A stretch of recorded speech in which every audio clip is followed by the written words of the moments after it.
and welcome to the Kink Perspective. My name is Chris. I'm a psychotherapist and consultant. Yesterday, I published an article called Strong Enough to Stay Single.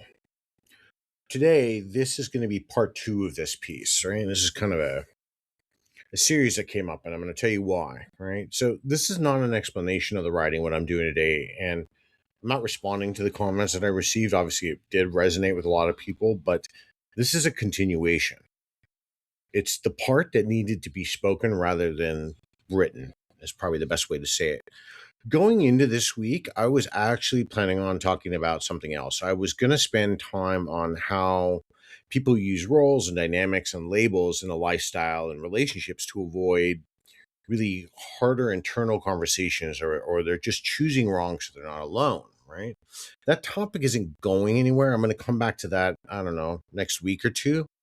But as this writing landed and people started to sit with it, it became clear that the conversation needed space first, right? So before we get into this today, I want to take a moment again, as I always do. I want to say thank you to everyone who continues to listen, share the show, reach out about these conversations, ask questions, tells your friends. If you're new here, welcome. I see you from all over the world. I really do. Some of your cities I can't pronounce. So, I'm starting to get a lot of you Europeans coming in. Welcome, from Belgium, Austria, more from Russia, Scotland, all over. I see you all. I promise I do, right? Because I take a look. I'm glad you found your way here. So if this podcast has been useful to you, do me a favor. Consider following or rating the show on Spotify if you're on the app. Rate it 5 stars. This allows other people to find these conversations. Or if you're subscribing on YouTube, hit the like, support, follow buttons on there. You'll get notified when new episodes drop, right? And if you'd like to support the work directly, there is a donation link in the show's description. That support helps keep the work going, but, not necessary. Just want to let you all know it's there. All right, so let's get back to topic here. So before I go any further, I want to be clear about what this episode is not, right? This isn't advice. It's not a defense of being single, and it isn't a critique of relationships or a partnership or even the lifestyle itself. I'm not here to argue for one structure over another or to tell anyone what they should want. That's not the work, right? What I am interested in is something a little bit softer, a little quieter, how people use connection, what we can learn and lean on without noticing, right? What shows up when that support isn't there anymore? And in kink spaces, especially, the lifestyle tends to amplify what already exists, right? Intensity and power, chemistry, structures. My God, the labels, the endless labels.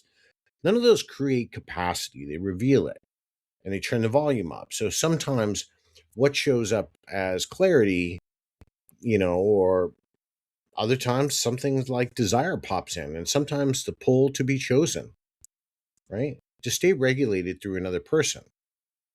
The pull to fill a space quickly so we don't have to sit with it. So that's what this episode is circling. Now, being single isn't the point, right? It's just the condition that removes cover.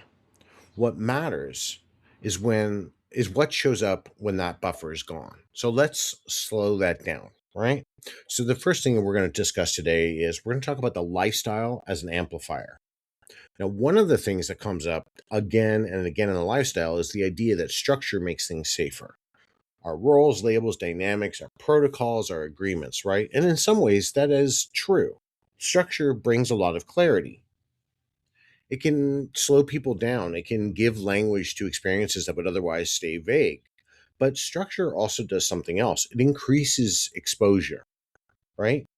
When you start adding labels and negotiation and power exchange or explicit agreements, you're not creating something from, nothing. You are taking whatever is already there and putting it under a brighter light. Patterns don't disappear in the lifestyle. They show up faster.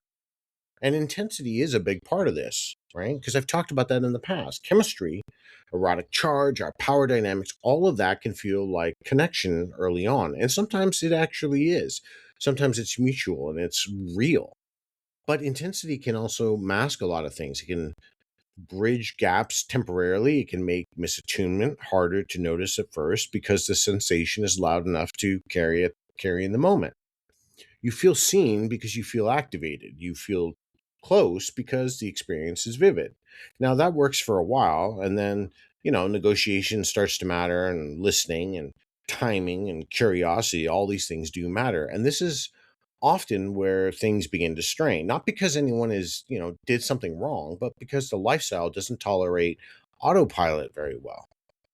So when you have to talk about desire and limits and consent and all these other things, right? A lot of other things start to surface really quickly. Someone who struggles to listen shows it. And if you only rely on chemistry instead of attunement, right, that's going to get exposed. Anybody who even needs a dynamic to regulate themselves starts leaning harder when the excitement dips. Now, this isn't a flaw of the lifestyle. It's just one of the truths that it gets revealed through it. In more conventional dating, people can coast for a long time. Ambiguity allows avoidance, right? Misunderstandings can get smoothed over, right? But in a lifestyle, those buffers thin out. You have to be present a lot sooner, and presence is where things either deepen or fall apart. Now, what often gets named as incompatibility or not just a fit is really misalignment that couldn't hide anymore. The container didn't create the problem, it just removed the cover. That's why being single can feel sharper here. There's less room to drift, less space to disappear into roles or intensity without being noticed. So you feel the pull to settle for something that almost works because the language is shared and the structure is familiar. And you also feel how quickly things unravel when presence isn't mutual. Now, again, this isn't about the good or bad dynamics, it's about amplification.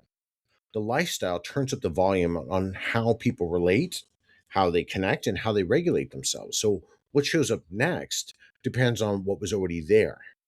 And that's where this conversation really starts.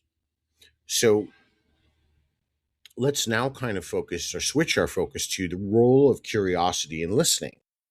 So, when things fall apart, people usually point to the wrong reason. They'll say it was politics, preferences, mismatched kinks, or their values didn't completely line up, right? And those are easy explanations. They're tidy and they give something to point at. And most of the time, that's not what actually broke it. What broke it was the moment curiosity dropped out. And that moment can be small, and it usually is. A comment that doesn't get picked up, or a pause that doesn't get noticed, right? Maybe even a question that somebody didn't ask. If you're still talking and interacting, and then something shifts, you definitely can feel that. And you start to realize you're being responded to, not listened to. And being listened to feels expansive. It feels like someone is with you, even if they don't agree. There's space, there's that whole back and forth. It's kind of awkward. There's a sense of, you're saying what you're saying is kind of landing somewhere and changing the shape of the conversation. What goes away, you know, when that goes away, the room gets a lot smaller. And you might notice yourself talking a little bit faster or explaining more than you meant, right? And then you start choosing your words really carefully. Now you're still present, but you're starting to manage the interaction. Now, that's usually when people begin to categorize. Now, not out of cruelty here or malice, or it's just a habit. You become a type, a position, or a stance, and somebody with a labeled, you've got a label to attached. That's it. Now, once that happens, curiosity isn't required anymore. The other person already thinks they know where you're coming from, and then they stop checking. And being on the receiving end of that feels specific. It feels like being talked around instead of talked with, right? And anticipated instead of met. Like the conversation is already over and you just haven't been told yet. Your body registers it before your mind does. There's often a tightening in your chest or that, you want to pull back, right? And you're not angry, you're just less there. And this is where people often say things like, we just weren't compatible. I didn't feel aligned. Something was off. Well, what was off was contact. Curiosity requires risk. It requires not knowing where the conversation's going to go, right? Listening requires letting yourself be changed, even slightly, by what the other person is saying. Now, that's uncomfortable for a lot of people, especially when the stakes feel high. And the lifestyle, those stakes get high very quick. Negotiation forces listening. Consent here requires attention. Power exchange demands presence. You can't coast on assumptions for very long without it showing. So when curiosity drops out, it becomes noticeable. It definitely is not hidden. Someone stops asking you questions or stops slowing down, they start managing the dynamic instead of engaging with the person. And the other person feels that immediately. And this is often where intensity gets mistaken for connection. Things can feel charged and erotic and alive and all of those things, but there's a thinness underneath it. The sense that you're being interacted with, not encountered. And for some people, that's enough. So they're going to say, stay. But they're going to tell themselves it's fine. That's just how the things, this is how this is working. But that wanting more, especially from listening, is asking too much. So for others, something gets stiff really quick. And it's not into anger, but into clarity. And they realize they're doing more of the work again. They're translating themselves, they're making room, they're explaining more, right? And they recognize the pattern because they've seen this before. And this is where people leave or they pull back. Not because the other person is wrong or the connection sucks or, it's because being seen actually, let me correct that. Being unseen takes more energy than being alone. Being made to feel like you're invisible. So that moment doesn't come with a whole lot of fireworks. It comes with a whole big, quiet decision. And once it's made, it's very hard to unfeel. So being single here as a holding pattern, it's not a failure, right? After that moment where contact drops, where listening thins out, people have just tuned you out, something else usually happens really fast. People don't linger there for a long time, right? Especially in a lifestyle. There's often a quick move to fill the space. They're going to look for another conversation, dynamic, or even role, right? Another connection that's going to feel easier to step into. Not because it's better, because it's quieter inside. And this isn't a flaw, it's just adaptive behavior. Being alone exposes things. It's restlessness or doubt, the urge to be seen, the urge to be chosen. So when that shows up, most people don't sit with it very long. They look for something that will hold it instead. And that's where good enough dynamics come in. A dynamic that works well enough, a connection that feels stable enough, a role that gives shape to the interaction so you don't have to keep negotiating with yourself, right? It may not be deeply attuned, but at least it's predictable and it occupies the space you're in. And that predictability can feel like a relief, right? Roles here are particularly effective containers for this. They give immediate orientation. We know who's leading, who's following, what's expected, and what isn't. That structure can be very grounding. And guess what? It can also be quietly bypass the harder questions, right? You don't have to ask, am I being listened to? If the role already answers how you're supposed to behave. Again, this isn't, a moral. It's not about people doing something wrong. It's about nervous systems finding the fastest way back to equilibrium. After the rupture of feeling unseen, anything that reduces uncertainty can feel like safety. So guess what? People stay or they move really quick, right? They accept dynamics that don't quite meet them, but don't threaten them either, right? The alternative here feels too exposed. This is often where being single gets misread, right? Single here starts to look like a failure. It looks like rejection, not being chosen, right? Those little hushed whispers from the groups of people in the corner. Oh my God, they're such a great person. Why are they still single? What's wrong with them?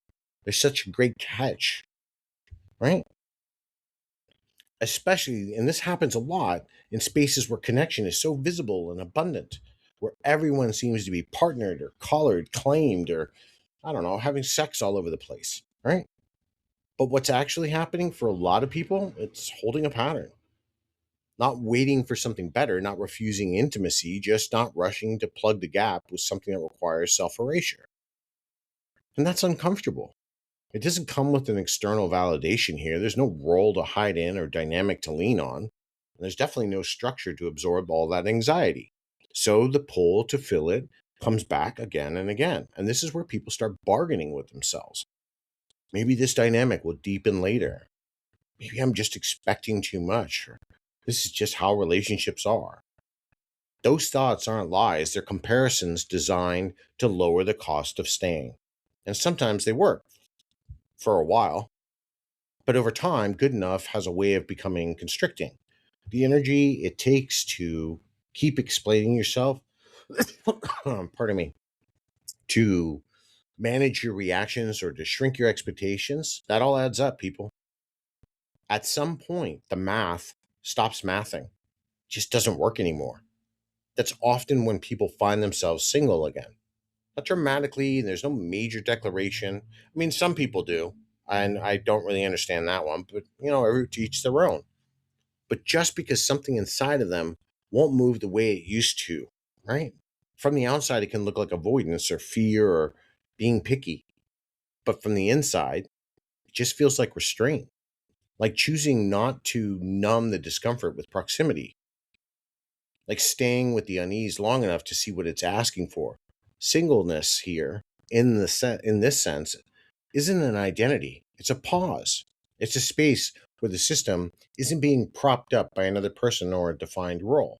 And that space can feel, unbearable at first. But it's also where patterns become visible without a distraction. Now, what someone does next depends on what they can tolerate without relief. And I hear you all right now. I hear you all. Well, that's a good point. So how do we get, between that? What's the difference, Chris, between capacity and relief? Well, that's a great question because I've been asked this. Now, at some point, the question stops being about connection. It becomes about regulation. And connection is mutual. It has movement in both directions. At least it's supposed to. There's a curiosity, there is an adjustment, there's a response. It changes as the people in it change, right? Relief is different. Relief is what happens when another person absorbs something for you. When their presence quiets your anxiety, when their attention keeps you steady, when the dynamic itself keeps you from feeling, unmoored. Most people don't notice when they cross that line. It doesn't feel like, using someone. It feels like they're finally being able to breathe. And when that relief disappears, the urge to get it back can be extremely intense. Not dramatic, but persistent. And this is what it feels like to stop using another person to stabilize you, right? The evening stretch, it's not in some sort of weird poetic way, it's in a dull way. You reach out for your phone, without thinking. You start scrolling apps, you got Field and Bumble and Tinder and all these other ones, right? And you already know what won't give you much, right? You consider conversations you've already outgrown. But there is an itch to fill the space, not because you're lonely exactly, but because the quiet doesn't organize itself anymore. Now, without another person there, your internal state has nowhere to land. Boredom shows up, right? And it's not simple boredom, it's restlessness, edgy, right? Like something has been left unfinished, but you can't remember what that is. You clean, you scroll, you start projects or play games you don't really care about. You fantasize about intensity and chemistry, right? About being wanted. Now, all of that makes sense because regulation feels better when it's shared. What's harder is realizing how much of your stability was outsourced. When you stop leaning, you feel it immediately, right? Your thoughts speed up, maybe sometimes they slow down way too much. You become more aware of your own rhythms, and they're not as smooth as you imagined. There's gaps, there's spikes, right? There's stretches of absolutely nothing. And this is the part people rarely talk about. Choosing not to fill a space doesn't feel empowering in the moment, it feels exposed, like standing without something, to hold on to. You notice how often you used to adjust yourself to fit somebody else's cadence, how much you timed your moods around theirs, and how any small discomfort were quietly managed through proximity. Without that, you're left without yourself. You're unbuffered.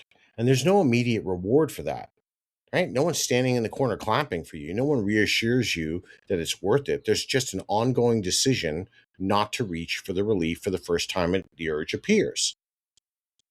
And this is where capacity is built, not by understanding it, by staying. Let me say this real quick because somebody's going to end up emailing me. No, I'm not sick. I just got a dry cough, so I'm going to soothe it with some water here. Sorry, I know that was an intermittence or an interruption in the flow here, but I know the coughing is going to get to me, and I'm going to think about it, right? And think about what you guys hear, and then it drives me nuts. Anyway, all right. Look, staying is hard when the restlessness peaks. Staying when you want to justify a good enough connection, or when that old reflex tells you that being chosen would feel better than being steady. Capacity isn't strength, it's tolerance. Tolerance for not being soothed right away, for not being mirrored, or not letting your nervous system recognize without help, or reorganize, without help. Most people don't fail here because they're weak. They don't. They fail because relief is efficient and it works quickly. It doesn't even ask you a lot. Capacity takes a lot longer, and it doesn't announce itself when it's forming. You don't feel accomplished. You feel unspectacular, flat, right? Even less fragmented. This is the difference. Connection entered from capacity feels different later, right? It doesn't rush. It doesn't grab. It doesn't need to prove a thing, right? But that's not part you feel yet. What you feel here is the urge, the pull, right? That temptation to fill the space just to make the sensation stop. And choosing not to do that doesn't feel noble. It just feels unfinished, right? Let it feel that way. You have to let yourself experience it, and then maybe start to ask, sit there with a question. What is this trying to tell me? Is there something unresolved, right? I'm not going to do a whole lot of therapy. I can't give you guys therapeutic interventions here. But what I am trying to point out is you have to start asking questions of yourself so you can understand the discomfort, right? So this brings me to why this feels confronting. If this episode to this point has irritated you or left you a little bit unsettled, it makes a lot of sense to me, right? Not because you disagree with it and not because it's saying something extreme, but because it takes away something, you know, some of these easier explanations people reach for. And there's no clear villains here. I can't just point to something and go, "Yep, that's it," right? There's no one to blame. There's no side to argue against, and there's no label here we can pin things on and be done with it. Now, that alone is uncomfortable enough. Most conversations about relationships or being single or the lifestyle eventually land on a culprit, a bad partner, culture, politics, dynamics, motivations, right? Something outside of the self that explains why things didn't work. This conversation doesn't give you that. Not at all. It stays closer to the function than the fault, right? The pattern here rather than personality. And that can feel exposing because it doesn't let you distance yourself from it very easily. And another reason this can be confronting is that it doesn't offer solutions. There's no instruction set here. It's not a checklist or reassurance that you can just do the right things, right? And that you're going to somehow arrive somewhere calmer or more certain. For a lot of people, insight is usually paired with relief. You learn something, and then the learning itself settles you. This episode today doesn't do that. It names things you may already recognize, how quickly you reach for connection, or how uncomfortable that space can feel, and how often relief gets mistaken for alignment. And then it stops. right? And I know that can feel frustrating, even unfair. Come on, Chris, tell us more. Tell us how to fix. No, it's not what this is for. Because recognition actually does more than people actually give it credit for, right? When something is named accurately, it changes how you experience it the next time it shows up. And that's not going to be dramatic, and it's definitely not all at once. It's just enough to interrupt the automatic response. You might notice that urge becomes when it's sooner, right? It starts showing up a little more frequently, right? You can feel that pull before you act on it, or maybe you even start to pause where you didn't used to. That's not a resolution, it's orientation, right? Now, I'm not trying to convince you to be single. And today's show isn't arguing against connection. And you know, it isn't elevating restraint as some kind of virtue. It is pointing at a narrow but important distinction here, the difference between connection that meets you and connection that manages you, between being with someone and leaning on them to stay upright. If that distinction feels uncomfortable, it's probably because it touches on something real inside of you. I don't know what it is about this cough, guys. I'm really sorry. You think it's a dry throat. It's not. No, I'm not sick. I promise. Right? Look, a lot of things don't resolve neatly. Something that asks for tolerance rather than it answers. And you don't have to do anything with that today. You don't need to decide what it means. You don't need to change anything. Just notice where you feel the irritation or the resistance or the urge to dismiss this outright or even pull back. That's enough for now. That's part of the work, right? And that's what the work of this episode is trying to do, not providing clarity and not offering relief, just making the contact. And then it's going to step back, right? Because you're going to have to sit with this today. Maybe this is kind of like mini therapy, sort of, I guess, in a way. It's trying to understand, the differences in being single, choosing being single, getting inside of a relationship for the wrong reasons or the right ones, and what that all means and asks of us, right? I want to end this without wrapping it up, right? And I know that sounds odd because today, and I told you at the beginning of this year, I'm going to start doing this show. This is season 5 now. I want to do something different this year. I want you all to sit more with these conversations. I want them to sit inside of you, right? Maybe you're the one who judged your single friends and you got to ask yourself why. So this is good for you as well. Right? The writing yesterday that I did and this episode today weren't meant to explain any of this or, like I said, to argue for it, right? I'm not going to explain why you're single, or I'm not going to tell you it's the greatest thing on the planet. They were meant combined together to sit with a moment people move past quickly because people don't want to look at these things, right? I just need someone in my life. I'm lonely. Why? What's the driver? If you were just in a relationship 5 days ago, now you're single, and then you want to jump into another one, what's it telling you? You got to listen. Why aren't you comfortable sitting on your own? I know a lot of people in relationships and a lot of people I've worked with over the years and my friends and even myself. I know if I meet somebody and they're not comfortable in their own space, I'm probably not going to get involved with them because you have to learn how to be able to self-regulate without depending on somebody else. But that's just how it worked for me. It doesn't work that way for everybody else. That's okay, right? We all choose something different, right? But if you move past all this too quick, right? Especially after the moment something ends or the moment before something new begins, the space where there isn't a role or a dynamic or another person holding things all together for you, that space is going to get filled fast. Not because people are careless, because it's uncomfortable to stay there without relief. And I'm not interested in telling you what that space should mean or in what you should do with it. That's for you to decide. So, you all have been way more responsive and I love it. So thank you. So we're going to get you a question, right? And I'm going to leave you with this one, right? Now, when you're single, what are you most tempted to use connection for? Contact or regulation?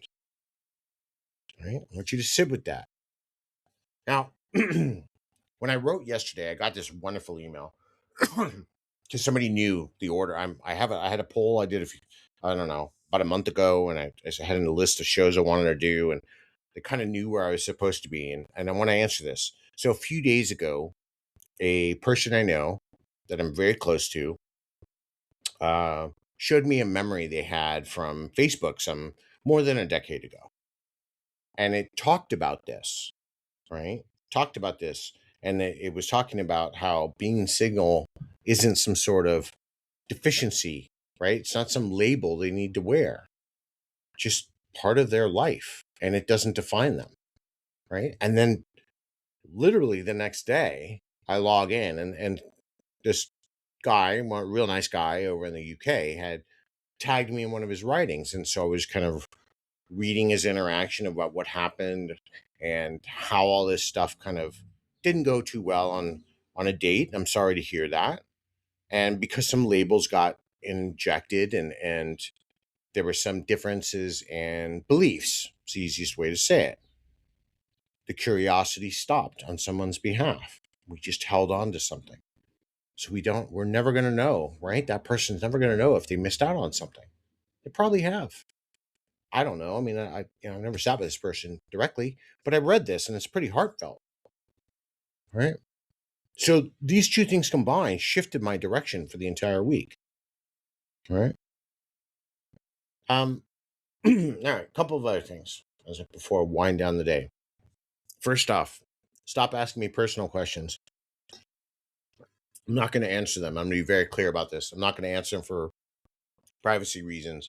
That's because an ongoing issue with something in my past, somebody I worked with that, and I really don't like kind of rehashing it because for me, it bothers me even talking about it. But um, threats and law enforcement are involved. And so that's all I'm going to say to it. So it's not that I'm trying to be evasive, but it's straightforward for my own privacy and security. So I'm never going to answer that question, right? Maybe in the future I might, when something is a little bit more clear. But for the time being, no. And I oscillate between countries anyways, because I still, well, my consulting is coming to an end, thankfully.